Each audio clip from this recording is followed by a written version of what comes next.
Want to make a podcast? Spotify's got a platform that lets you make one super easily, then distribute it everywhere, and even earn money.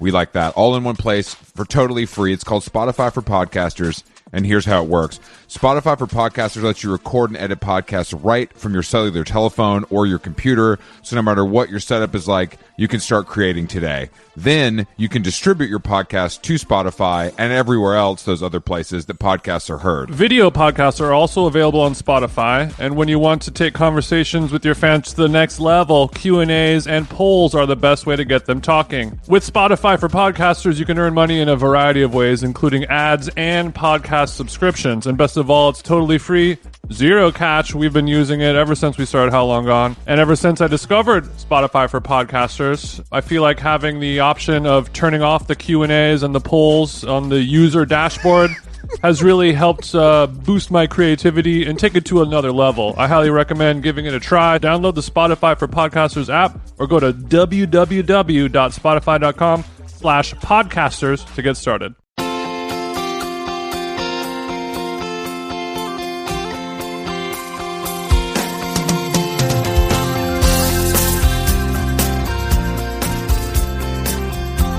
Christopher Black, just as I suspected.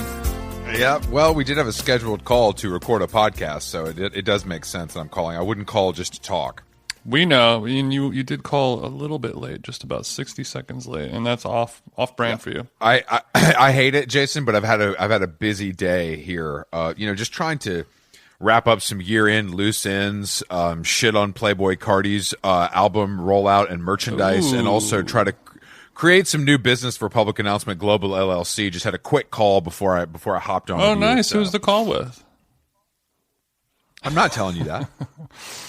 But I'm also working diligently to make sure that you are able to have the Rolf and Daughters experience in Nashville, even though the restaurant is closed. Oh, really? How does that begin to work if it's closed? Does that mean I just make the food myself? You're getting the recipes? No. I'm connected, bro. My man Philip, the chef. We're in touch, and we're seeing what we could do. You know what I mean? Whether it's, I would love for him to come to us and just recreate it. You know what I'm saying? I'll pay on me. It's a treat on me. Happy holidays. You're gonna have Rolf show up at the Airbnb like it's absolutely nothing. Like it's absolutely nothing. Like I'm Diddy and the sun's rising at my house in Miami after fucking winter music when week. the bag is all gone. Exactly. Yeah, exactly. When the Molly runs out and you gotta have eggs.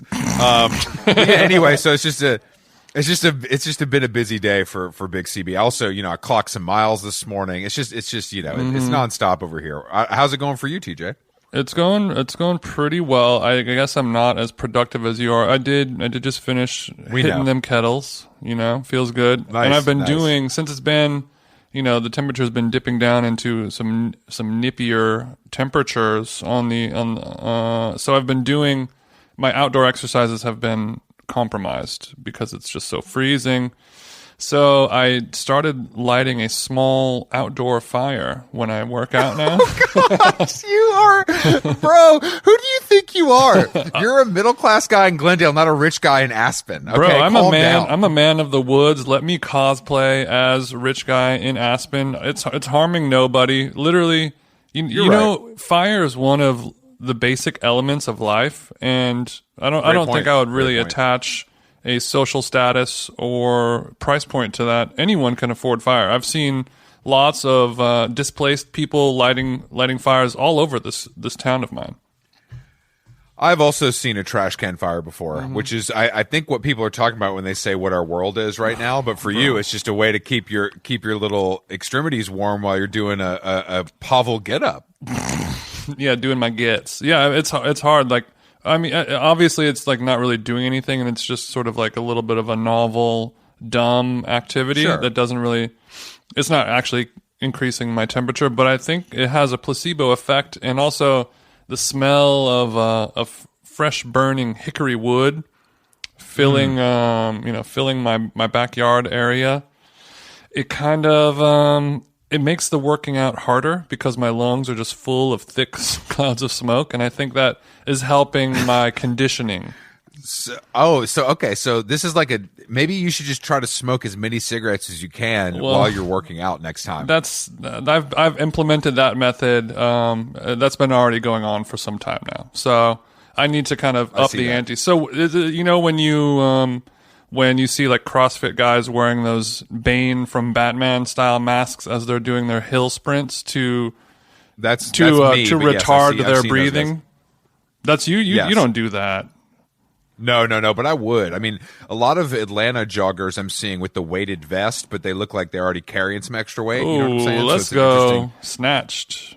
Interesting twist, but yeah, the next step is the mask. So I'm saying I'm doing a bit of a poor man's version of that. I'm not going to go on Onnit.com and cop the gorilla mask, which will restrict my breathing and lung capacity. I'm simply just going to start a large fire right next to where I do my jump ropes.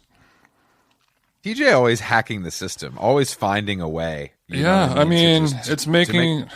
I'm over here having these TJ tips. They're just squirting out of my head every day, and I don't know what to do with them. TJ's got a nice set of big tippies going on. I have a smattering of big natural tips that I'm ready to drop. Do I use Substack? Do I use YouTube.com? What's it gonna be? Oh man, where do these tips live? I mean, they could go anywhere. It is important. I learned so much from you on a daily basis that sharing that via this podcast vehicle is a gift to society as a whole. Well, I do want to talk about Playboy Cardi's merchandise. Playboy Before Caddy. we do that, if I want to try and capitalize on my smokestack workout, I need a clever name. What do you think? I should call that working out by a large fire. I'm going to need some time for that. There's also a small agency fee to attach that kind of ideating. So just let me know. I knew it. No, nothing free in this town. I'll put you in touch with my partner James Ellis, and you guys can discuss the fee. I don't like to get into the nitty gritty of that. Wow. Okay, that's fine. I mean, I can take my business elsewhere. I know a lot of ideators. I know you're connected to a lot of little broke boy agencies that we won't name, but go ahead. Yeah, you can try that. So your favorite artist with a birthmark on his face, Playboy Caddy, has finally announced that Whole Lotta Red, his very, very, very delayed LP, is coming on Christmas Day because when I think of gifts, I think of designer clothing, maybe a wad of cash, but some people think of a very, very overrated rap album that will definitely be bloated like Santa after he eats all these cookies. So are you looking forward to Whole Lotta Red in stores soon? I gotta say, not really. Kind of the way, I mean, I do like Playboy Cardi. I like listening to his little baby voice talk about getting his dick sucked. It's pretty. It hasn't. Who doesn't like that? Hasn't gotten old for me, is what I'm saying. But much like the the competition of our podcast, if you're not releasing stuff with a brolic, prolific frequency like we are, then the standards, the expectations, the excitement becomes so high that even if the album is a Pitchfork 8.3, it's still going to be a disappointment. It's not going to deliver. And, if he would have just released this record when he was supposed to, however many moons ago, it could have came and went, and he would already be creating better content. And now he's going to have these dusty old 2017 demos about going, and it'll be fine, but it won't be great. It can't. No one cares. Also, I just don't think anyone cares. But the merch is what I care about. I mean, the merch, a lot of people are making incredible old hardcore references. My friend Brian was like, this looks like Ebullition Records. Multiple people have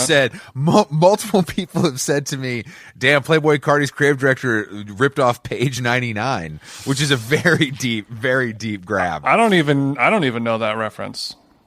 I'm not surprised. You were so into your meathead OC hardcore. You weren't into that more crusty kind of vibe. What were some of the? Please enlighten me, Chris. What were some of those crusty? No, they're bad. bands? No, they suck. They suck. But it's like an orchid, like a little screamier, a little crustier, a little less jockish. Yo, I don't listen to lot of Jock people- Core, bro. That's you. That's you and your hate breed loving ass. You and Maddie Shout out Matheson to- can suck my dick. Shout out to Maddie Matheson. He knows.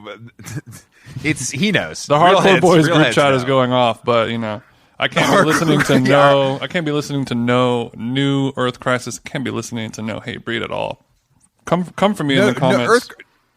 But Playboy Cardi released this merch that literally looks like the table at the back of the show where the walls are sweating mixed with Hot Topic mixed with Zazzle.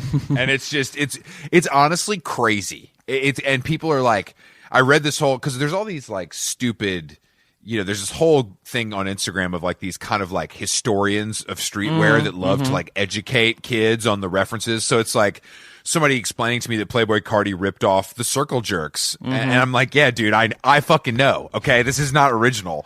Well, a lot of people don't like, know, Chris, because we are old heads and we know all this cool stuff, but we have to remember that so many people are so young compared to us, and they don't know about any of this cool stuff.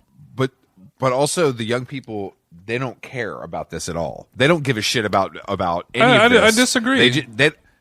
There's no way to me that a 19-year-old Yeezy collector gives a shit that Playboy Cardi's album art is a reference to Slash magazine. I'm just telling you right now, they don't care. Well, like, we don't do it for the we, 19-year-old Yeezy collectors. We do it for the baby yayos, the historians out there who are grinding. You know what I mean? The people who are just discovering vintage Face magazine and things like that. What if your mom asked you what you did for a living and you told her you educate the mouth breathing streetwear community on references for Supreme and rappers? Think about that. Well, that was your job. That's not a job that pays money. Unfortunately, we call that a labor of love. I bet there's some behind the scenes partnerships going on, TJ, or at least a monthly Grailed column that pays $300 in credit. Yeah, but I think that this type of thing has been going on forever. Like when we were a young 15-year-old learning about the Godfathers before us laying down all this stuff, we had to figure it out ourselves and do cold hard physical research, digging in the crates, etc., talking to people, learning about this, and now it's all just being delivered to you on your Explore page with one click, and that's what you're angry about.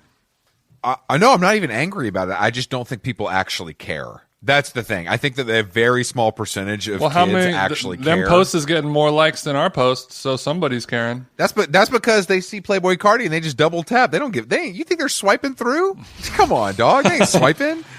Bro, pull up the engagement. Lucy's post. Pull up the motherfucking engagement, bitch. Let me talk to your social media manager. Just as I suspected. There's no click through. You know. So we have an elite podcast guest today, don't we? If you've made it this far, if you've just discovered this podcast for the first time and you're like, oh, so these adult men complained about a rapper's T-shirt and they said that they light fires when they work out. So this is off to a rocky start. But we do, and nothing makes me happier than having an elite podcaster as a guest because they just understand our struggle. Our struggle? Mm-hmm. Ain't no struggle. To produce, I mean, look. This motherfucker, they take their time on their low content, though. You know what I'm saying? Yeah, I am ready to come for them because they put their show up whenever they feel like it, I guess. And we spent 100 hours on this. It's extremely researched. We have multiple producers. There's guests. That's cute. You know what I'm saying? That's one style, I guess. Yeah, TJ does that with one hand behind his back. Today's guest is PJ Vogt. You know him from the wildly popular podcast Reply All, one of my favorites. That's not the only podcast I listen to that's not the Joe Budden podcast is Reply All. The only podcast I listen to that's not the Joe Rogan podcast is Reply All. I just listened to the most recent episode today. These motherfucking Joes stay winning. That's what I took away from that. Oh yeah, but PJ is truly an elite podcaster. The Gimlet Media Network is like the HBO of podcasts, and they really came out of nowhere and leveled the playing field. There's no mouth breathing, there's no Trump supporting. It's just good old excellent content, which is hard to find these days. Wait, Gimlet got bought by Spotify, right? We're about to find out. But if I they think want to give us a okay, deal, never I'll mind. talk. We bang on the same team. It's all good. I squashed it right now. Thank you for squashing it before we got into it. That's Didn't nice want of it you. to get weird. But PJ is also a known friend of Phoebe Bridgers, so I'm gonna, don't be simping. Don't be simping too early. No, I'm not gonna simp. I'm gonna be like, you need to put in the word because she needs to come on the only podcast that matters. You know what I mean? Well, Joe Rogan. all that and more is about to go down right now with Big Peach. All that and more. All right, cool. Let's give him a jingle. PJ, wow! Look. We're just happy to be here with an elite podcaster. He said he was. Jason, he said to me, "I'm routing audio." What does that even mean? It sounds like this man is on analog music creation mode. He's patching it means cables. That I have an overly complicated way of saying I'm plugging something into another thing. Yeah, it worked. I thought you were literally cutting reel-to-reel tape, Dylan style. Yeah, PJ, I like to add a little drama to my day-to-day lingo as well, so don't feel bad. Well, I'll tell you, like, all the sort of my generation of radio people. First of all, the fact that we say radio people, it's like there's like. Are we talking about uglies and fatties? Uglies and wait, what's the uglies and fatties? Radio people. That's radio people.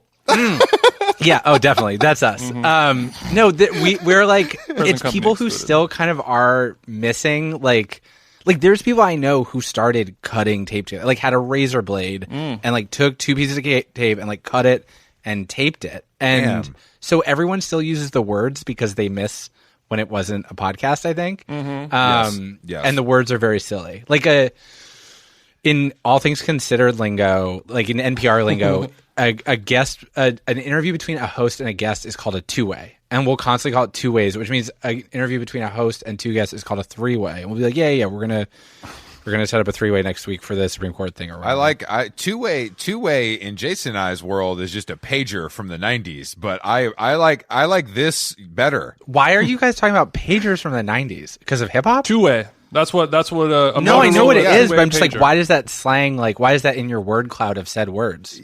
Because we're part of the hip hop community. That makes sense. We're older. We're older, I think is what I actually didn't have a two-way, but I did have a sidekick. I don't know what your first. I had a sidekick from day one. I had the black and white joint. My best friend had a two-way, and the only thing that ever happened on it was his mom texted him 911 and her phone number. Damn. I mean, that sounds about right, but I guess that's also just a symptom of the pager generation because a lot of people wanted pagers because they were glorified in music and film and TV, but then you get one and you're like 15, what are you going to do with that really? Well, and you don't have like a car phone. You have access to pay phones. Like everything's just I did have a car phone. I think I did have a car phone though. Okay. Really? I did have Okay, one. Grandpa. Yeah, well, I'm not that old. I'm only 38, but I think it was a hand-me-down. I can't remember. I know I used one. I remember using one, but I think I actually had possession of it for a little while in my all white, my cocaine white Acura. Did Legends four-door. Your mom told you only use this car phone for emergencies. Only like real big nasty car accidents. Of course, parents only. The only way you were allowed to even. I mean, kids today, I guess, get cell phones upon birth or a little later. I think it's sometimes pre-birth. My young cousin he's got a cell phone, but on the condition that like his parents are allowed to. He has to have location tracking stuff on his phone. But he's also figured out how to spoof his location. Thanks, Biden. Wow, cool. Yeah. This sounds like Biden's America. Yeah, contact tracing at it again. So how does he throw his rants off the sniff? Somehow there's a way where it basically he can make it so it looks like the last place he was is still the place where he is. Jason's taking notes right now because when his LP thinks he's painting the garage and he's actually on the tennis court, he needs a way to circumvent. I am kept on there is a whole pretty tight leash. There is a way to do that, which is if you're using share a location with friends, you change the device that's sharing a location. So you're like, you can see where my Apple Watch is, which is at home. Oh, damn. Okay. You should release a book of tips for cheaters. Yeah, seriously. Yeah, in my day, you just had to stuff a bunch of pillows under the covers and make it look like you were asleep. Oh, the Ferris Bueller technique, very famous. Yeah, these kids are advanced. That's crazy. Well, it's I can't imagine. I didn't realize that, but you're right. The severity of this is much like a Cold War. But I don't. A lot of people I know share location. Like there's like groups of friends who just share a location, which is psycho to me. I have it. So I have it with a couple of friends who I'm not that close with, where we just kind of did it as a bit, and we live in different places. And I'll be like, "Oh, Ahmet is like in Silver Lake right now. Cool." And then my sister, I share a location with one of my sisters, and then my mom keeps trying to get me to share a location with her, and I just want, like, I'm still a 35-year-old man. I don't know how this would happen or like when this became a cultural norm among your friend group, but I'm not going to accept this really under any circumstances. No, hell no. Mom, nah, Mom gets put on PJ, ice. we're proud of you for crazy. standing up to your mom like that. Yeah, thank you. It's really been a big moment for me. Yeah, we're going to put that foot down. I do appreciate that. I don't think that I just find location sharing to just be completely unnecessary. I guess I mostly see it with younger women to like let their friends know their location when they're out for safety purposes, which is probably the only good reason. Chris, fellas is staying safe too out there. I mean, I know, Jason. You're such an intimidating figure. I don't think anyone would approach you even in a dark alley if they had a knife. So, well, it's sort of it's good for the like actually the day Biden won, like definitively, people in Brooklyn were out and celebrating, and there was a lot of like, I'm at this part of the park and I'm drinking, and then it's like 2 hours later, it's like, now I've moved 3 meters this way. I do the like 1 day location share a lot. Where it's just like group coordination. It just expires. Yeah. I don't mind that. Unfortunately, I only visit about 3 or 4 locations in general. So right now, it's not, if I'm not at the gym or the tennis court, I'm at home. Yeah. So it wouldn't be a very fun location share. Jason's getting around a little more than I am, I think. How much are you getting around? I mean, I don't really do that much either, but I go to Whole Foods a lot. Yeah. You know that spot. Are you in the city? Are you in the city, PJ? Yeah, I'm in Brooklyn. I have not been moving. I have a studio in my apartment, and that's my location. Jason, is just like we gotta level up. I'll tell you, the first thing I've noticed about PJ is he's letting us know that we gotta level up, but he ain't saying it direct, which I like. When I say studio, I mean closet with microphone. No, when he said he has a studio in his apartment, he means he has a studio apartment in Brooklyn. Yeah. Oh, I see. Oh, I got confused. Okay. So how would you rank your hypervigilance as it pertains to quarantining lately? On a scale of 1 to 100, classic Rotten Tomato style. Oh, I think. And then just to be clear, this is a super spreader podcast. We're open to any answer. Mm-hmm. Oh yeah. I only appear on super spreader podcasts. I think I'm on the high side of paranoia. I have 3 friends I see, but it's only Stoop drinks, and it's December, and so that's been hard. PJ, what's going to happen to #Stoop drinks once winter's chill really takes hold? I bought one of those restaurant heat warmer things in August, and eventually I'm going to set it up. Smart guy. You're a smart guy. I like that. So you bought the heater in the dead of summer, and you're yet to set it up. Yeah, I'm a guy with lots of plans and very little follow through. Okay. What does that require? Does that require gas, or do you plug it in, or how does that work? Propane, baby. It's propane. Yeah, you just use the tanks. Is okay. Yeah. Sorry, Jason. I'm not Hank Hill. I apologize. Yeah. I only know it because on the cardboard box it says propane. I don't know anything. How much was the ticket on that, PJ? 300? No, it was like now it's like 300. It was like 100 something off Amazon because it was before. Damn, that's cheap. I have fucked up every season of COVID. Like January, people were like, buy masks. And I was like, no, that's not a thing. And then it was like, buy restaurants, every single time. And finally, going into winter, I was like, I'm going to be ahead of them. Like, I didn't get like any of the sold out, all of a sudden everybody wants snowshoes things. I'm going to get this fucking heating thing. And then having it has been nice. Just knowing that I have it feels better. Like, I spent an amount of money I will not say on dumbbells this summer that Oh no, PJ, this is we're not only are we a super spreader podcast, but we're also a fitness focused podcast. So I would love to know, because I don't know if you saw the Wall Street Journal story about the guy who was dealing kettlebells. Oh yeah, that guy. I didn't know whether to feel good or bad about that. So that guy, because he's using all the profits to buy cocaine. Clearly, exactly. I accidentally discovered that guy and like put him in touch with the writer from the Wall Street Journal, and he texted me for like, I swear to God, he stopped texting me last month. It was insane. He's Is he psychopath, still selling kettlebells?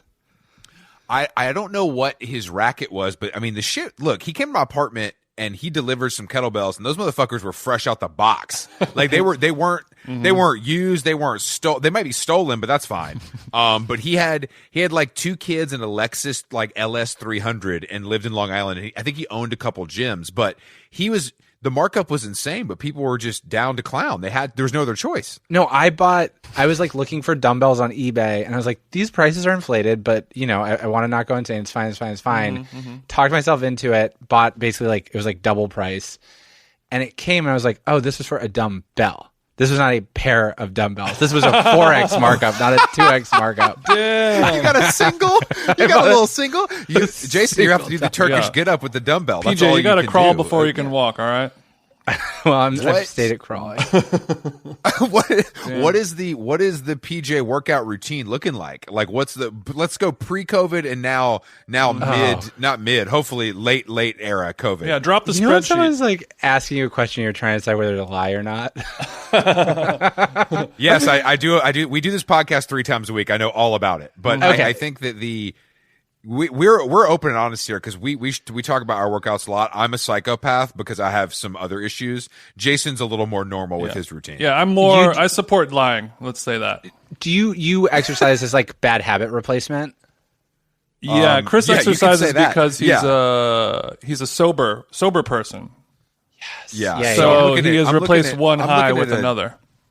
Yeah, I'm looking at a two a day, multiple times a week, depending on what the schedule looks like. Oh, that's great. No, you would think I look better, but I only look okay, which is annoying, but maybe this is just age. You think you'd have an 8-pack instead of just that 1-pack, but hey. Exactly. I think also once people start exercising a lot, they're like, they become more punishing about their self-image. Like, I think it's possible that there's some kind of brain curve going on. I never thought about that. Wouldn't mind a episode of Reply All about that subject matter. The body dysmorphia episode, the mystery of why we all hate ourselves. Yeah, take my fucking money, baby. I'm available to talk on that. Just talk to Jason about my fee. So what is the program looking like? Break it down. So and nothing. Don't lie. We want the truth. Cam. Right now it's nothing. Right now it's like literally I have a friend who's my accountability, my friend Brendan. I was like, okay, we're not going to run together, but we're going to text each other every time we go on a run. And so 3-4 times a week like clockwork, he texts me, he's like, really cold day, just going to do a mile, just getting out there to do it. I'm like, that's great.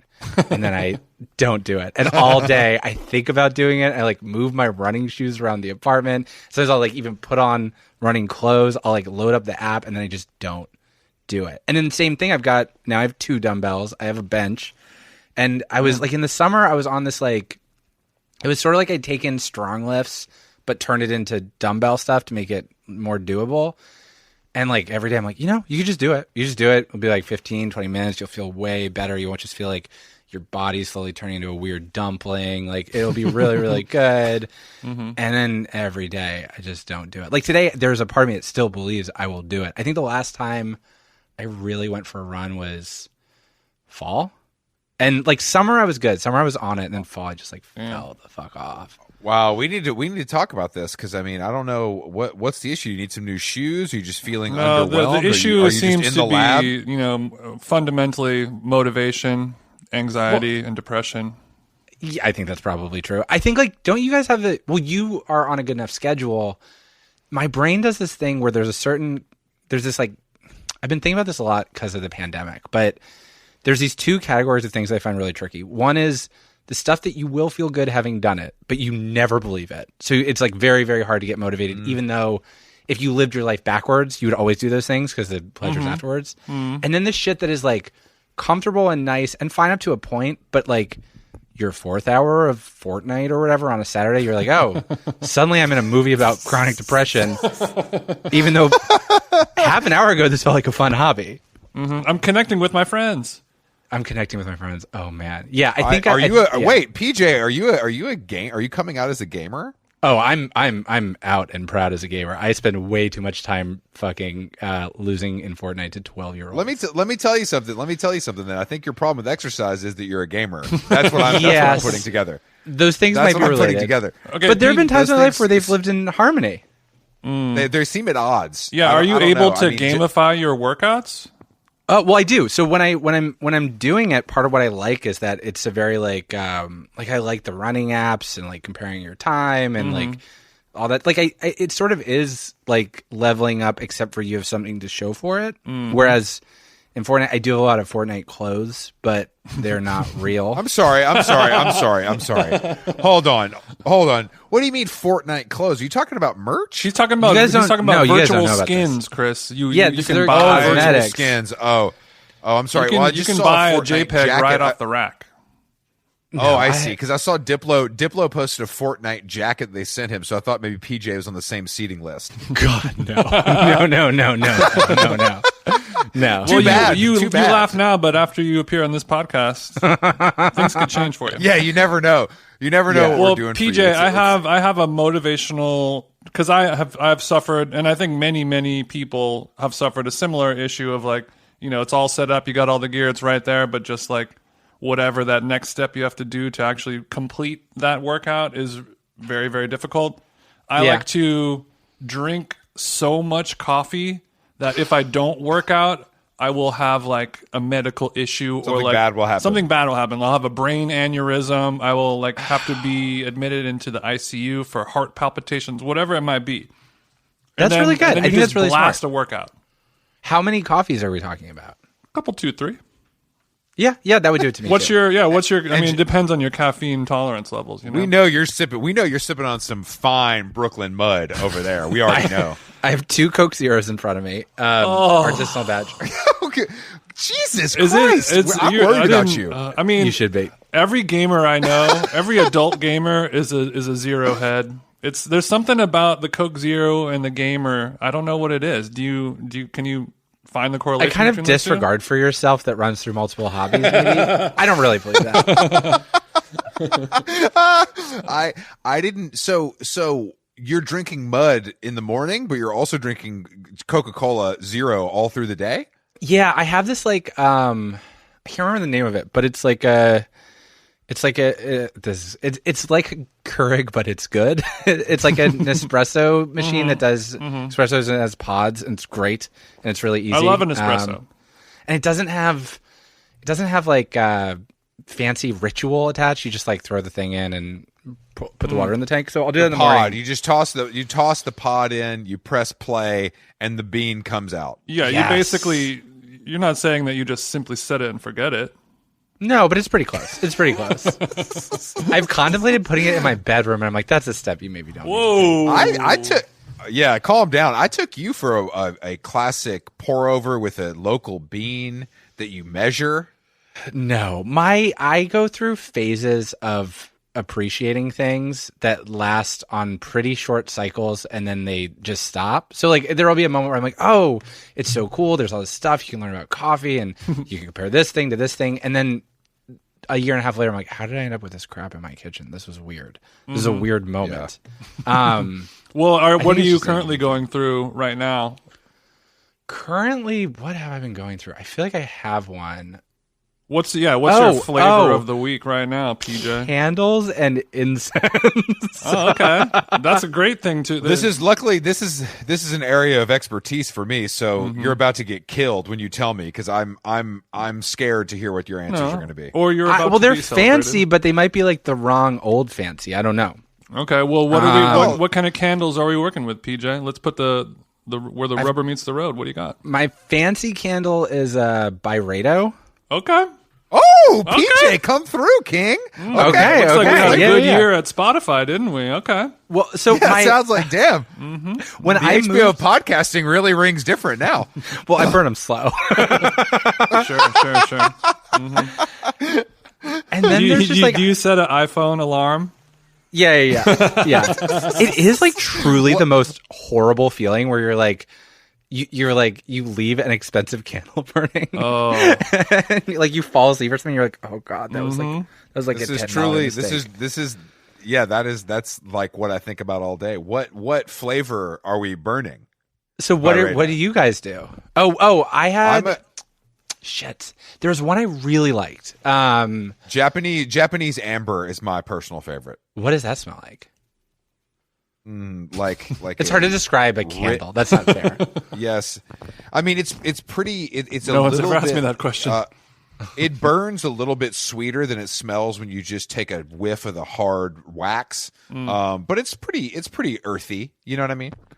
That sounds good. I've been doing this one bibliotech, but there was one I liked more before that I'm forgetting. My old roommate, he's like, okay, so when I moved to New York, it was from Montreal, and a bunch of my roommates were Canadians. Damn, what? Did you go to McGill? I went to McGill and dropped out of McGill. Damn, this has been a recurring theme on our show lately that a lot of guests have come from Montreal. Well, I saw Nick was on. Yeah, Nick was on. Were you guys in school at the same time? We were in school at the same time. He was a little bit ahead of me and a lot cooler than me. So it was like we'd be at the same party, but I was like, I'm not going to talk to him. And then when we got to New York, he's a totally nice guy and we hang out sometimes.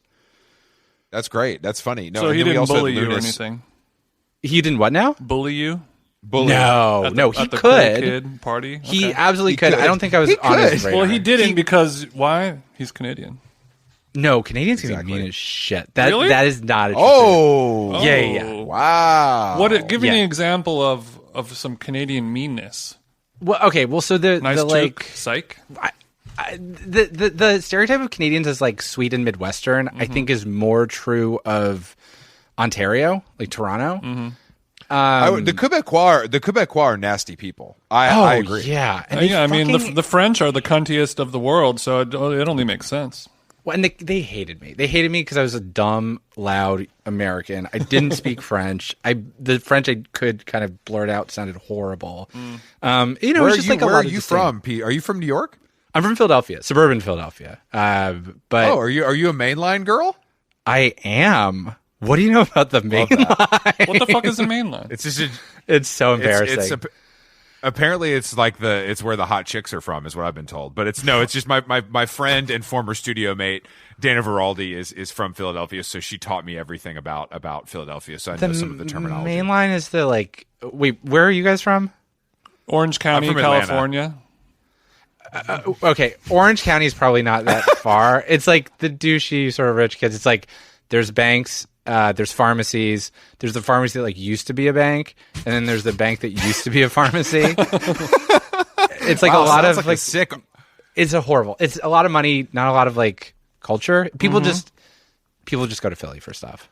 So a lot of money, not a lot of culture. It sounds exactly like Orange County. Honey, I'm home. That was, yeah. And it's full of hot surfer chicks. So did you go to Montreal? Was the pull of underage drinking what got you there? So when I got a driver's license, me and my best friend, we would just drive up to Montreal because you could, when you were like 16, the drinking age was 18, but when you were 16, they'd let you in. I was straight edge. He was not. Hell yeah. I didn't know you were straight edge. Are you a former hardcore bro? I mean, kind of. Like, I was like more into punk stuff, but I went to hardcore shows because my friends were going to hardcore shows. How does it feel that just two guests ago on this podcast, Walter from Gorilla Biscuits was Are you fucking kidding me? No, we did a full sit down with him. I have a Gorilla Biscuits hoodie that I've had since I was 15. I still listen to like Start Today. Wow, that's my running music. Wow, this is really a wild twist. PJ, kindred spirits. With you, but I thought it was just elite podcasting. But now, as we peel this onion back, okay. One last question before we get back into the straight edge. How do you feel about non-alcoholic cocktails? I mean, I don't drink them. I feel like say no more. All I needed to hear. We are brothers in arms. That's all we did. Yeah, they can exist. Other people can enjoy them. Okay, quit while you're behind. How do you feel about Gia? How do you feel about the Gia? What's the Gia? Gia is a non-alcoholic spirit brand that has come up a lot of times on this podcast lately. I don't understand who that's for. Preaching to the choir, honey. You know, me neither. But luckily, the fine folks at Gia have sent me a bottle, and Jason is coming to Atlanta, and we're doing a little southern road trip. I think it's for people who enjoy the complex medicinal flavors of a well-made artisan cocktail, but without the bitter sting of alcohol itself. Without the good part. I don't want to like trash something that's helping people with sobriety, but like It's the not. whole No, point no, of no. cocktails is like it's for. it's for rich people. I don't. It's kind of It's kind of for like a creative pregnant woman who reads Goop. Is the vibe I would say. Jason. What do you think? Oh, She has an LR4, but it's a couple years old, but it's hunter green. okay, yeah. That's actually a very mainline car. In Brooklyn, when you see old Land Rovers, the tire thing on the back often will be like mainline car dealership. It's like yeah, I love this. So I'm sorry. Okay, so back you to were your going edge to were you going life. to were you going to shows in Philadelphia and New York? okay. Were you making the trek? No, so there was this dude. I didn't like being from the suburbs. I found it embarrassing. But there was a guy from the train line from the main line into Philly. It's called R5. And there was this one kid named Sean Agnew who had started a production company called R5 Productions. And he had a church basement in Philly where he would book fucking everybody. He was such a good promoter. I mean, he's still going. But like, there was this Philly punk band called Kid Dynamite I really loved. Of course, yes. I saw like Arcade Fire. I know like Sean that. as well, actually. Oh, really? I mean, we're not bros, but like, yeah, he's a legendary guy. He was a very legendary guy in my childhood. I was just like, someone from where I'm from did something cool. Like that seemed, and there's like really Philly hardcore was like, it was very, very violent. Like the first show I ever went to, I was standing in line. It was who was it? It wasn't American Nightmare. There was this band. It might have Also been Good former Clean guest Fun. of the show. Really? You guys have like a hardcore strain going through stuff. Yeah, Well, it's a through line. It's It's a hard that line. if they're- yeah, it's a hard line. Well, if they're still relevant, you know what I mean? Like Wes is still relevant. He's got another band. He's got a bookstore. He was in Cold Cave Like, too. yeah, right? Cold Cave is still around. Yeah, and Walter Yeah. is obviously still so active, and so and you know, even people like the chef Matty Matheson, who's like a big hardcore dude too. It's like it comes up pretty often. That's really cool. But Good Clean Fun is a funny band to talk about because they suck. They were like fun, but they were like the fun. But they did a cover. They were fun. Yeah, of James one Corden Grill is fun Biscuit song. too, but he sucks. You know what I mean? Same vibe. But Jason, one of Jason's favorite bands, Ink and Dagger, is from Philadelphia. Ink and Dagger. Okay, so Ink and Dagger was too cool for me to understand. There was a music blog called Buddyhead. Yes. Of course, yes. So Very let's familiar. Oh. go. So Buddyhead was so mean. And when I started reading Buddyhead, I really liked pop punk, and they were just like ripped it. So it was the first time I've read criticism that destroyed my enjoyment for something. Yeah, I Where it's didn't. just I like, didn't appreciate their words about NoFX either. So yeah. No effects. Yeah, I that still hits- remember they were okay with no effects, kind of. It was like Blink 182, all the Fueled by Ron bands. This idea that like 30-year-old men were making music for 14-year-old boys very much bothered them. First of all, Fair point. I take a lot of offense to this because I made a lot of money off of that world. I don't know if you're familiar with the band called Cartel, PJ. Yeah. That I managed that band. That was my shit. original career path. Well, So this is what Buddyhead, Buddyhead was I know saying. you guys are. But Yeah, what Buddyhead would is Buddyhead say about Buddyhead- Cartel? Great resource. I love Buddyhead. I read it religiously, and those guys I'm sure are flipping burgers somewhere now. But it was at the time it was a really important resource. The gossip stuff was amazing when they would have like the gossip. Oh, it's too good. And it was like meaner. I think it was before I read Gawker, and I think they were meaner than Gawker. But it was just like it was meaner than I would like to be in the stuff I make. But it was really effective, funny, exciting writing to read on the It was internet. really effective. I like that. It was really effective. But you know, you were just like, oh shit. It had a like, real sting to it sometimes. it had yes. a sting to it. So they How did basically. you? So who? How did I find who them? put you on to this though? Who put you on in general? Would like an older brother or like a friend or like in general to the whole scene? I think the internet. There was a there was this message board called Centrifuge in Philly that was like the Drexel Penn college kids, the suburban geeks, and then the actual Philly hardcore scene kids who were like very violent at times, like working class Philly dudes who. So I was gonna say the first show I went to, I think it was Grade. Doesn't matter. Standing in line. Grade. You remember Let's go. Grade? Of course, they're terrible. But that's Yeah. I saw them a lot. I Grade saw them a wasn't lot. terrible. That one song, like Jason. whatever. We all know the but the guy song. had- We all know the song. I believe it was a white guy with dreads was the front man, correct? That's right. That's right. I don't remember the drugs, but it does check out. They were also, I think, Canadian. Anyway, standing line at the show, very excited. And there was this kid sitting in front of me who was kind of your classic, like, or late 90s, early aughts emo kid. He had like a tight pink polo shirt on. And he'd said something on a message board because somebody just walked up to him, punched him in the face. Immediately, his nose was fucked up. He was bleeding. And the guy stood over him and just said, "Don't talk shit on the internet. You just got knocked the fuck out.com." Tore the dude's shirt off and put it on like a trophy. And that was like the environment of shows and of posting on the internet that I grew up in. Where I was like, I gotta say, welcome to Philly. That's pretty fucking cool. That's pretty cool. That's one of the cooler stories. Yeah. I've heard. That's very that's in line with welcome to OC, bitch. After you get knocked out at a local bonfire. But I was like a terror. Oh yeah, it was a very OC moment. No, there was a band called Bad Luck 13 where one of the guys just played baseball bats covered in barbed wire as an instrument for hitting people. Yeah, I just love that this person, you, who I've listened to on your podcast many times over the years, is now just FaceTiming with me in my guest bedroom about Bad Luck 13 Club. It's truly a full circle moment for everybody on the call. It's a full circle moment for everybody on the call. I mean, look, Atlanta, Atlanta was not as violent as I think Boston is the most violent, so therefore Philadelphia might just be adjacent to that, and maybe that's part of the they vibe like fighting up there. in Philly a lot. When I was in high school, I went down to Atlanta for like a month. A friend of mine, it's a very long story, but he was like a punk show promoter there, and I went down for a month to like what's his help name?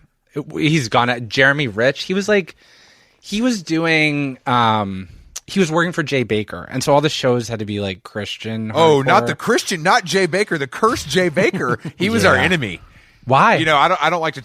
Well, because we hate Christians. I didn't like to tell the. I didn't like to tell this story, but there, some friends of mine were known to go, drive by the line of like a Zayo show, and they would fill a super soaker with urine and soy milk, and just hit the crowd. So we weren't violent necessarily, but there were some, there's some taunting going on. Maybe there was some pranking. I wasn't Christian, but a lot of I liked like there were hardcore Christian bands I liked. Me Without You was pretty good. And so like I think Me Without You ended up getting like a major label record deal actually. Yeah, they're still around. They make like music that is kind of weird and cool. But down in Atlanta, that was more violent. I mean, the shows weren't violent, but like I was there for a month. One of the kids I met got shot in a parking lot. Ooh. Another kid shot himself in the leg by accident. Well, that just happens when it happens. Like you're trying to get the gun, it slips. PJ, it happens. PJ, you're hanging out with some bad seeds. What's going on? But they were just like seeing kids. But it was just like there were guns there in a way that there weren't in Philly. I remember the first. Well, I think that's the South in general. Yeah, in Philly, we settle things with the fists, man. You live to fight another day. I mean, I don't settle anything with anything. I just shut the fuck up and trying to piss anybody off. Yeah, I try to avoid settling anything, even a tab at a restaurant. Not for me. I just run. I'd rather not. I can't stand the confrontation of paying a bill.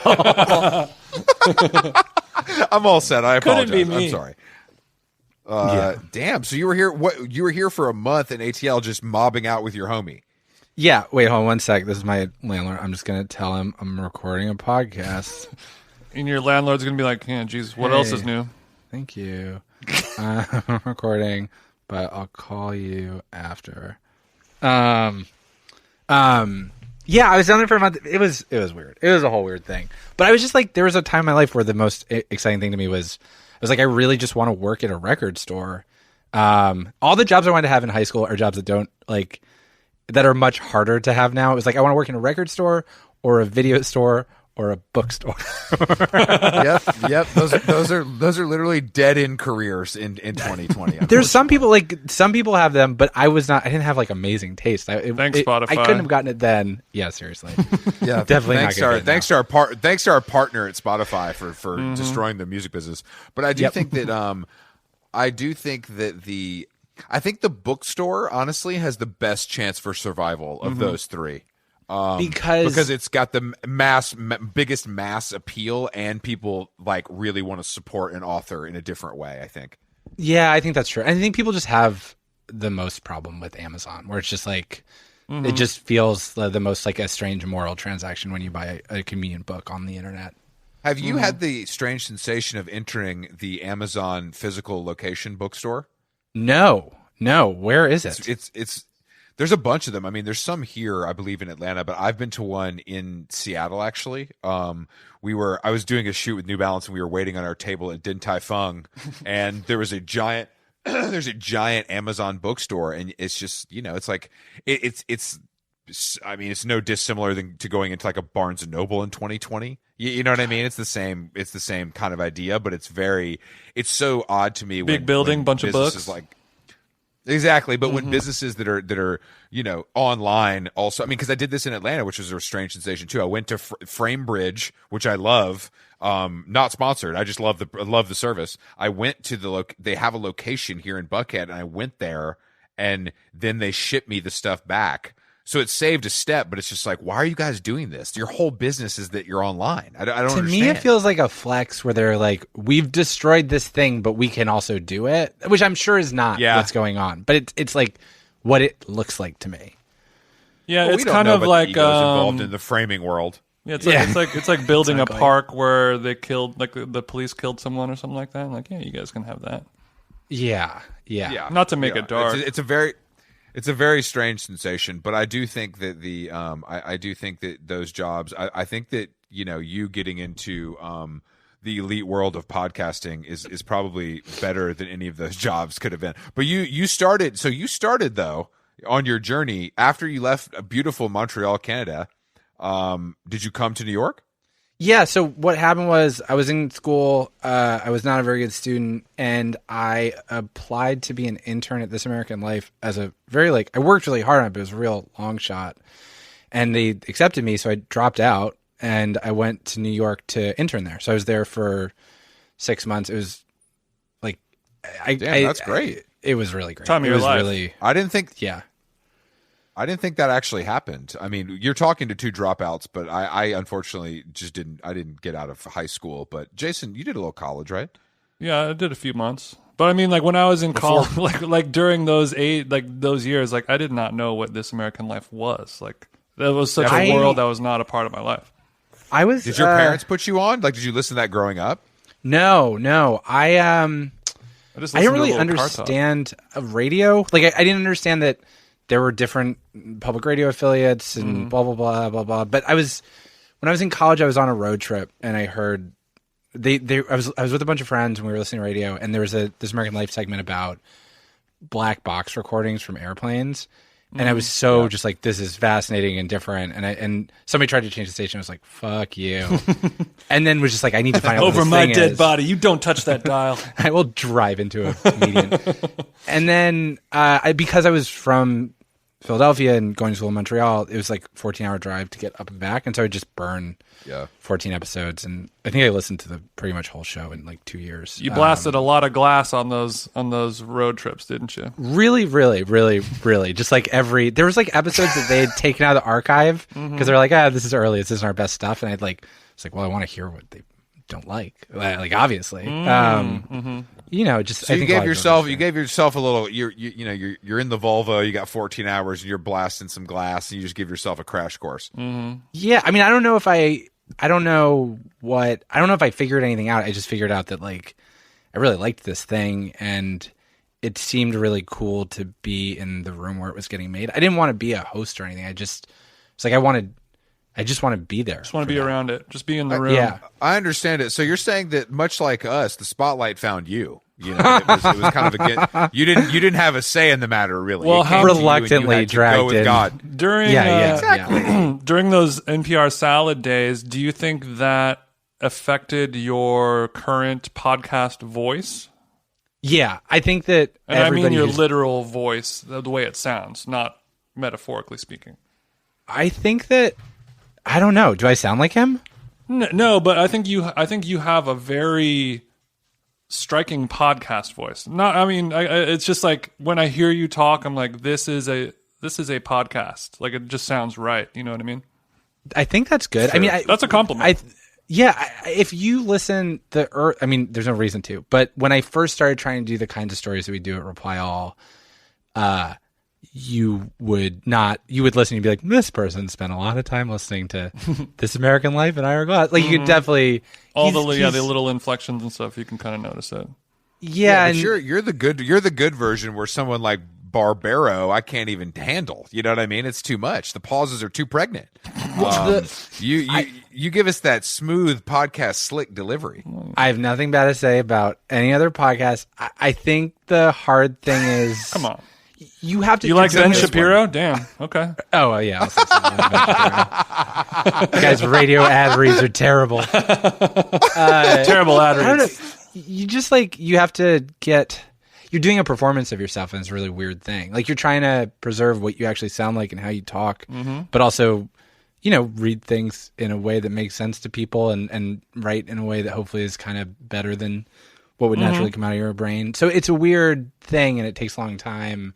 It's one of the things I'm proud of with Reply All, though, is that when people report stories, they sound the way they sound when they are telling you the story at the bar, which is really hard. Like, it takes a lot. No, I mean, you guys, we know. I mean, Jason has been podcasting for a very long time, and I did a podcast called Public Announcement with my former partner, Jay Ellis, and we did a very produced podcast, and the work that goes into that is, I don't think people really get it. I don't think people understand what you're doing and why they like it so much, and it's because the amount of work that goes into it. It's not an accident. Yeah, it's weirdly, you're obsessively creating the experience of a fun and casual conversation. It's a very strange job. It's good for somebody who spends a lot of time thinking about what they wish they'd said, though, because you get to kind of do that professionally a little bit. Yeah, you can flub that in. If you don't like the way you ask somebody a question, you can just re-record it in your cool Gowanus closet and splice it right in. Well, you can't fake the questions, but you can be like, what was the fucking point of that story? Like, what was, or you can tell the story 15 times in edit and really figure out how to, when you're halfway through a story and you're like, I should have said this first, or, oh, when I told you this person, they laughed harder, and I think it was just that stuff I find very enjoyable. What's the stat? So one of these classic Reply All episodes, you know what I'm saying? Like, what are we looking at staff wise? Like, how many people are touching this thing before it gets into the ears? It has changed over time. We're trying to be more disciplined because we kind of have you're saying you guys got a little more money and things got a little easier. Is that what you're saying? No, God, I wish. No, we're just absolutely not. Things are not easier. Okay. So the last one I did, I've reported the story about QAnon and how, even though it's supposed to be we'll never know who's behind it, there's a lot of fingerprints pointing to most of the people who seem to be behind it. And that was really small. It was Shruti Pinnamaneni was editing and sort of doing some production on it. It was me, Shruti, and Jessica Young was doing a lot of production. And then we sort of brought people in for edits towards the end. There's another producer, Damiana Marchetti, who has jumped in on a couple. Basically, the way we work is, generally speaking, there is a reporter and a producer, and the reporter's conducting interviews, but talking to the producer about what do we want here? What's the story about? What should we ask? The producer will sometimes listen in and be like, hey, could you say this thing or whatever? And they're working together to put together to pick the best parts of the interviews, to put together an early version of the script. And then there's an editor who's more big picture, who is listening to the drafts and giving notes. But those roles are really fluid. And then at Reply All, what we do is we just do edit after edit of the story, meaning you sit in a room, you read your script, you press play on Pro Tools, and then we'll pull in people on the team and be like, what'd you think? Where were you bored? Where were you confused? And just doing that over and over again hopefully gets us to the best version of the story. But sometimes you'll sort of be like, okay, this story has a part that this one person really should work on. They are going to have a vision. They're going to be able to fix it. People have sort of specialties, and you'll be like, can I please get the Tim Howard gloss on this section or something like that. So it's very, it's so fucking fun. So you love the editing, post-production, piecing it all together part of it, maybe more than birthing the idea part of it? I like the ideas. I have a lot of ideas. I love the beginnings of things. I have a lot of ideas. Look, let me say something. I got a lot of ideas. Real Don Draper head. That it is a kind of person in radio is I can give you 10 ideas. 8 of them will be trash, but I don't care if you don't like them. Like, just like, I'll just like throw shit in. And then I like the end because I'm pretty good at like the last writing stages, and a lot of what's in the middle is hell. Like a lot of us working on stories is like when you move into an apartment and you're like, should the couch go over here? Should the couch go over here? Ugh. Well, we put the couch there. Like, it's just, you don't know stuff until you build it, and then you build it and you realize you're totally wrong. And it's and the more interesting the story is, the less template you've got to go off of, the more you're just like, motherfucker. It's very hard. Hey, nobody ever said podcasting was easy, PJ. People in my family have suggested it, but yeah, otherwise I agree. Normally, you guys are obviously in a beautiful light-filled studio in Brooklyn somewhere, with tons of snacks and hopefully sparkling water on tap. But since the novel coronavirus has ravaged our country, has it been the world much? Yeah, the world. I don't mean to exclude the world, but has it been much harder to get this shit done when you're not able to be in the same room? Like, the Zoom don't hit the same. Yeah, it's hard. I mean, a lot of it functionally you can do the same, but yeah, we have, like, when I say an edit, you know, I can come in with a draft of a story, or a reporter can come in with a draft of a story.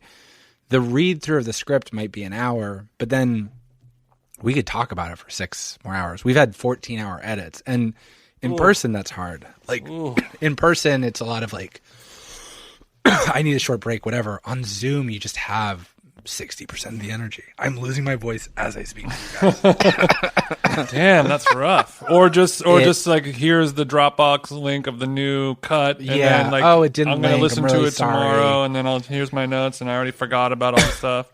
The music cue came in the middle of the sentence for no reason and super loud because like something synced funny, or yeah, and just like go ahead. How technically skilled are you? Are you pretty proficient? Because TJ is the AV squad of How Long Gone. I know nothing. I book the guests and I'm the talent, basically. You know what I mean? He can barely open his laptop. I can barely open my laptop. What would you give yourself out of a 100 rating wise when it comes to, you know, whipping around the Pro Tools file? Are you or are you not an absolute gear slut? I'm wondering if a pile of people are going to listen to this. I feel like they probably won't. That really depends. PJ, wow! Thank you for that vote of confidence, PJ. Not a comment on your podcast. A comment on who gives a shit. And everyone knows all my opinions at Reply All already. They don't need to hear another 45 minutes. It depends on if you're willing to signal boost and share it on your social media platform. That is true. They still won't listen. Please dig deep this holiday. I can use Pro Tools. I was a producer for 6 years before I was a reporter or a host. So, you know, all that time was cutting other people's interviews. I don't do it as much as I used to. Like, I'm worse at it. Oh, God, how much detail do you want? Our team is really good at it, and it has invented some very arcane but effective ways to edit. Mm-hmm. And when I get in there, it's the equivalent of somebody grabbing a briefcase and throwing all the papers into weird piles, and like a lot of work has to get done to clean up the shit that I fuck up historically. But yeah, I can cut it two-way. I can do everything. I just do it badly. Sure. Okay. I mean, look, I literally don't have the programs on my computer, so you're doing better than me. What do you from an editing point of view, how important is it to leave in some of those words that you would initially think you would remove, like when people say and like and like weird long pauses? Like what is the judgment or the formula for what stuff you leave in and take out? You leave stuff in if it's communicating meaning. I was re-listening to this old This American Life episode about the mortgage crisis, giant pool of money. And they're talking to these bankers, and one of the guys says, he's talking about how the bankers have had a bad year too. And he says, he's like, I'm surprised that there haven't been I'm surprised there have been so few suicides this year. And like, you can hear someone thinking in that moment. You can hear somebody like remembering a death, and that's meaningful. Right. The other time we leave stuff in is just if you can overcut somebody so that they don't sound like natural human speech anymore. I feel like I hear that sometimes in some stuff where it's like, oh, you should let that breathe. But talking to me right now on the radio or on our podcast, I stumble and say like, I clean myself up, or I get cleaned up a lot. We still, even though it sounds natural, we make people more palatable and listenable. Yeah, and it's because I edit sometimes as well, and I think back of like, wow, I just like made 500 cuts on this hour of conversation, and if I do my job really well, not a single person will know I did anything to it. That's the fun of it. The fun is that you've just made a conversation still accurate to what happened, but the better version of what it should have been if everybody had enough coffee and slept enough. It makes me want to post the before and after pic. You know what I'm saying? I very much know what you're saying. I feel it all the time. Like this fun, silly thing is so much work. If you think this sounds good now, you should have heard it before I got my hands on it. You should see how it looked when it was work. You should see the other guy's face. Do you have any dream advertisers that you guys haven't had a chance to work with yet? Extreme advertisers? Dream advertisers. Oh, dream advertisers. Well, so the funny thing is during the so Spotify bought the company that makes Reply All, Gimlet. And before that, we would read the ads. And because we read the ads, we would have this thing where we were like, we're going to say no to advertisers we don't like. So we're reading it. Post-acquisition, they're like, Spotify's this big company. You guys cannot say no to advertisers. That's crazy. Why was that a system? And we were like, that's fine, but we're not going to read the stuff. So now... So when you say you don't read the stuff, that means you'll just play a pre-recorded commercial. We just leave a space, and Spotify has like a big ad sales team that sells big ad campaigns, and they put in something that's recorded, I think, by a Spotify producer, but just not by us. Got it. But I used to be more invested, like in the beginning when Reply All started, all of our advertisers were sort of like, I mean, the podcast advertisers like Stamps.com and Casper and whatever. Squarespace. And all the classics. Squarespace, I think, is responsible for 40% of podcasting existing. Yeah, Squarespace put your damn kids in college, didn't they? If I have kids, they'll definitely put them in college. But now, and like I remember when we started to get like companies that didn't need promo codes. Sometimes it's like that's crazy. That feels like maybe we'll get to stay here and whatever. Now I don't pay much attention to it. Now it's just sort of funny sometimes the ads where I'm like, they advertise what on the Apparently there was an ad on our podcast about. Don't drive your car into the railroad tracks, which somebody tweeted. They were like, I heard an ad on a podcast about don't drive your car into the railroad tracks. And I was like, that's really funny. And they were like, it was your podcast. And I was like, oh, I guess somebody bought a PSA. People shouldn't do that. That makes sense. Yeah. Tax money well spent, I say. Yeah. Oh, wait. Now it's my super calling. I'm sure nothing bad's going on. Decline. You can take that call. We can do a classic I just Reply All style. Oh, okay. Oh, yeah. Just a very verite interruption. No, it's fine. We love that. That's a device you guys have used before in your little podcast, I've noticed. We like when things go wrong. We like it a lot. You know what? Something about us, we love when things go wrong. So PJ is we're getting Go ahead, TJ. Is Reply All your full-time gig, or is there any side projects, hustles on the side that we don't know about? It's my full-time gig. It's every time I have like a document of stories I want to do, like nonfiction stuff that doesn't feel like it fits the show, and then I always just do it on Reply All. Like I'm so I was like, well, why would we? Who's stopping us from doing the stories we want to do? That's weird. Don't do that. Spotify is. They don't. I mean, they leave us alone. Minus, putting ads for "Don't drive your car on the railroad," which again seems fine with me. It's good advice. I mean, it's good advice because we're getting into the advertising game a little bit, and we've been contacted by people like Manscaped. So I wonder what is Manscaped. Do you guys feel like you want to take a wild guess? But is it the razors? Is it like a service? Is it a cream? It's well, if it's for me, razor. it's a service. Basically, they send Jason the clippers, and he comes over and takes care of my chest for me. It's kind of a thing that's wonderful. We do on air. But that's great ad content. They sent us both a box of this trimmer with all this other shit, like literally a toner for your balls, testicles. Wait, toner? Yes, a spritz. Exactly. Just to refresh things down there. But we think it's funny. We think it is funny, but it's just. I don't think I'd be. So you guys over there at Big Podcast would turn this down. Well, back in the day when we were saying yes or no stuff, no, we would say no to stuff that either felt morally not cool or we don't have morals on this podcast, so we're good on that. What else? Stuff where it was like, this is just gonna piss off our listeners. Like they're gonna be like, why are you like, they don't seem that bad, but they're not gonna like it. And then stuff where it was like, Facebook wants to do an ad about how great they are on an episode about how bad Facebook is. It was just like, this is going to be weird. This probably isn't to that. I say you got to hear both sides. So I'm surprised, but I understand where you're coming from. It really gives you 100% don't want to disrespect the listener. Yeah. You don't want to disrespect the listener. That's the first game. And are you working on? So do you work on other stuff with Gimlet? Are you developing other stuff, or are you fully focused on Reply All? Really, just Reply All. I mean, there's like.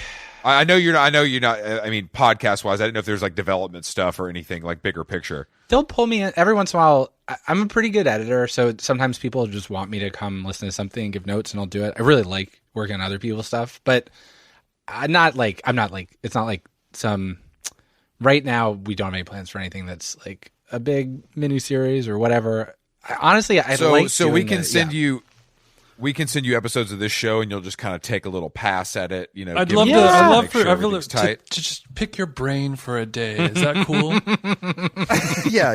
Let me, PJ. I would love to buy you a coffee and just as long as you buy the coffee. The coffee is obviously on me, and you can order a scone or a morning bun. Let me get you a. I'm gonna get you a full liter of Coke Zero. Just pick your brain. Honestly, that would probably work.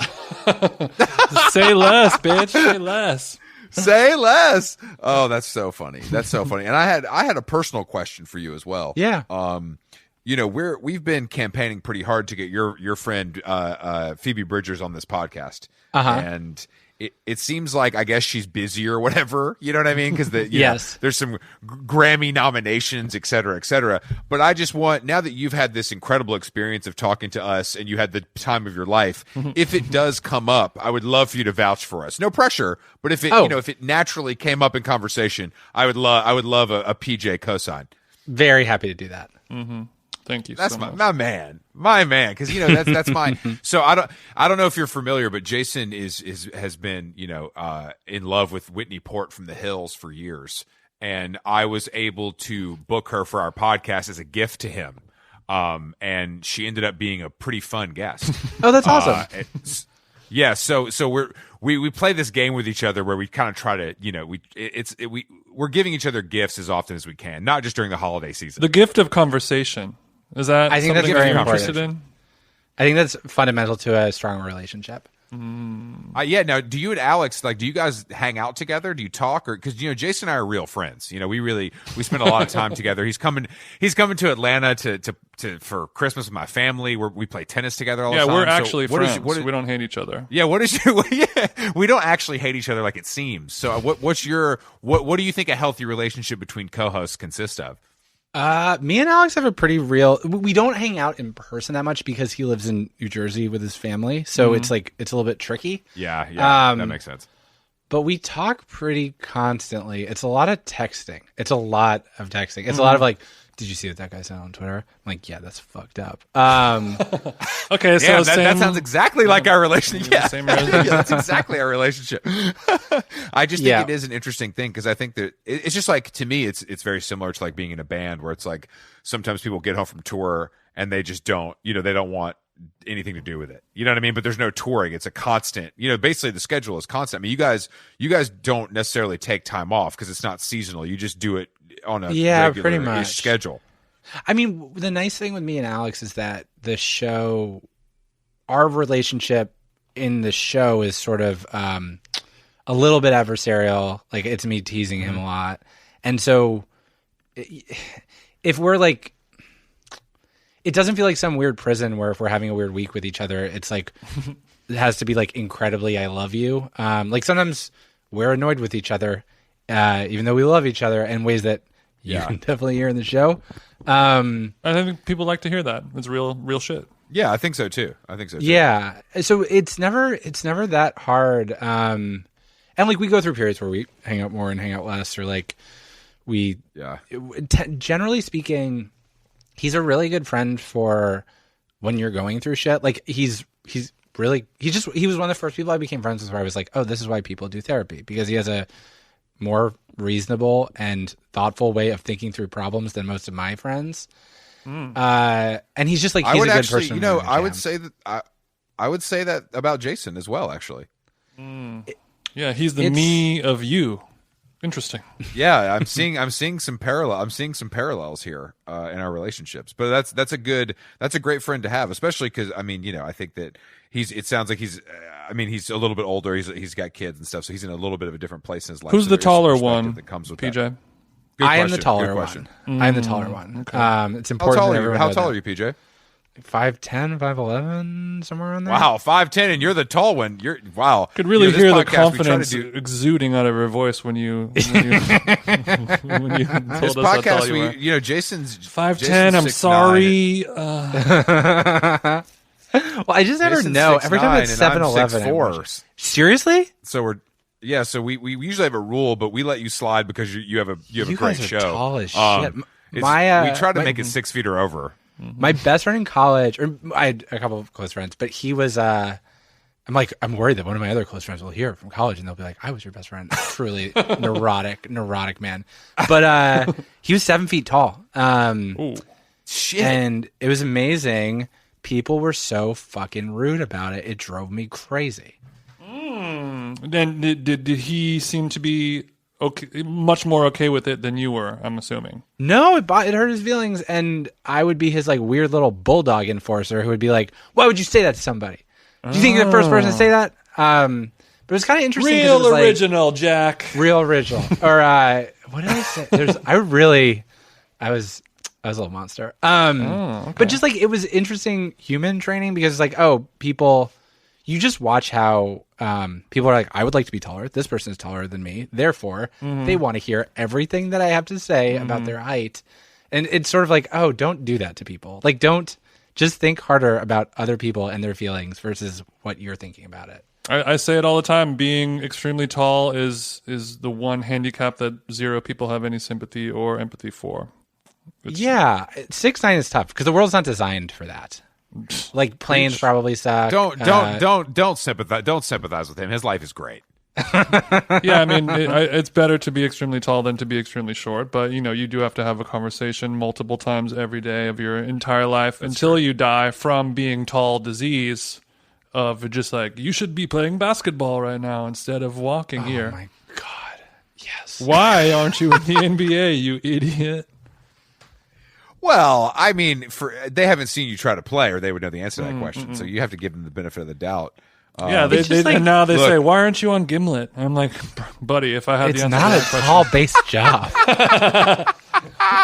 Why aren't you on Gimlet? Yeah, I mean, Gimlet is like getting signed to the major. You know what I mean? That's like, that's like when you're on the indie label, you're doing pretty well, and then you get the upstream, and then Gimlet calls. So.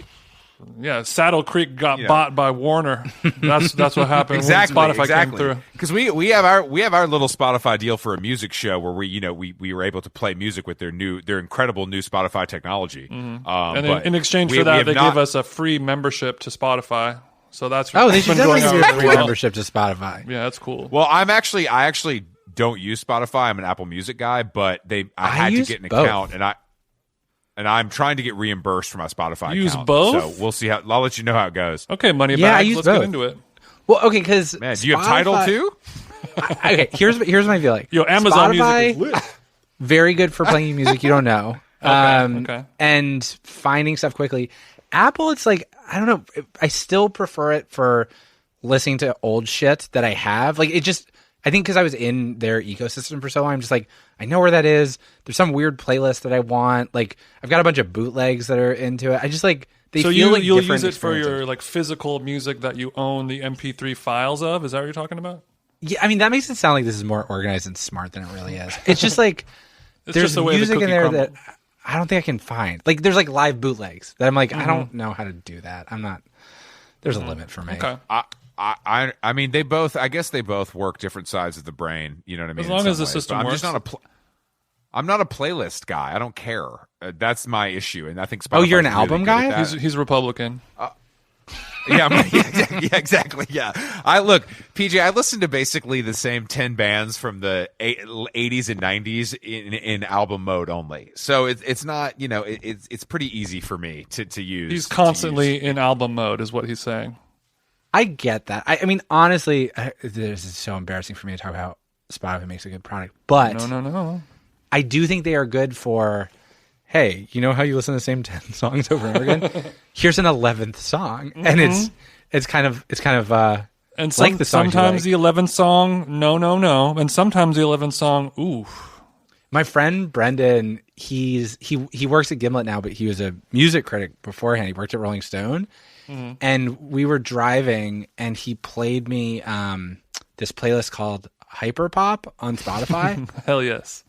So do you guys know about this? I'm familiar with hyperpop. I don't know if Chris is, but that's I'm not that's by like choice. But music. please. I understand. So similar his to the argument, 100 gecs style of music, Chris. well, and what he was saying about that was okay. really interesting. Is like 100 gecs is what happens when people are trying to create something new, and because music moves in faster cycles than it ever has before, and because of the internet, someone tries to actually do what 100 gecs is doing now every 10 years, and they have like sort of forefathers, but they don't necessarily know about them or acknowledge them. Mm-hmm.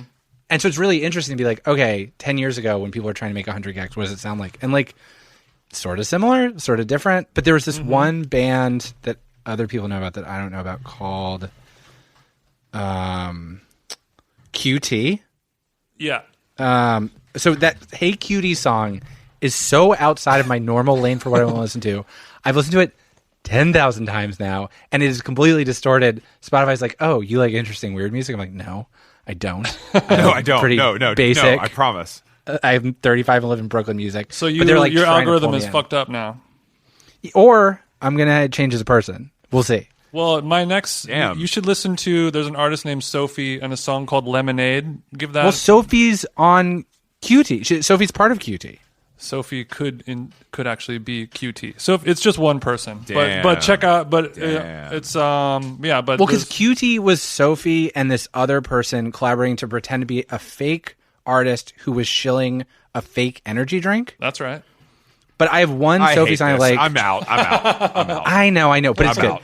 There's a song called Bip by Sophie that sounds like Yeah. someone explained dance music to aliens, and then they tried to make it, and I really like it. Yeah, good. Yeah, Lemonade is another really good song too. If you haven't heard it. Wow, cool guys. Anyway, yeah, PJ, it's been a pleasure. Thank you so much for joining us on How Long Gone. Thank you for having me. It was really fun. It's rare. We're both big fans of Reply. We've been listening to it for years. That's really cool. I'm glad we got to bond over being straight edge bros with you. It was very nice. Yeah, exactly. That's really what matters. Honestly, that's what this podcast is turning into, and that's what it's really about. But go listen to Reply All anywhere you can find a podcast, but probably Spotify. Anywhere is good. Exactly. All right, thanks, buddy. All right. Anywhere is good. We'll talk to you soon, PJ. Thank you, bro. All right, thanks, man. Bye. Lemonade, lemonade, lemonade,